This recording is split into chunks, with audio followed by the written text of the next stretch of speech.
ginamit nila yung purpose, missionary purpose, which is they say na nandito sila talaga because Jesus Christ, nai-invite yung pamilya niya, invite si Philipppians para makilala sa katuwang.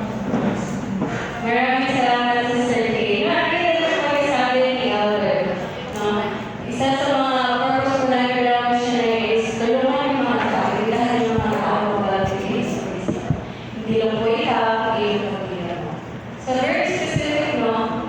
Pero napaka-powerful, napaka-powerful para kay Sister Princess na alam ko yung pamilya ko din pala.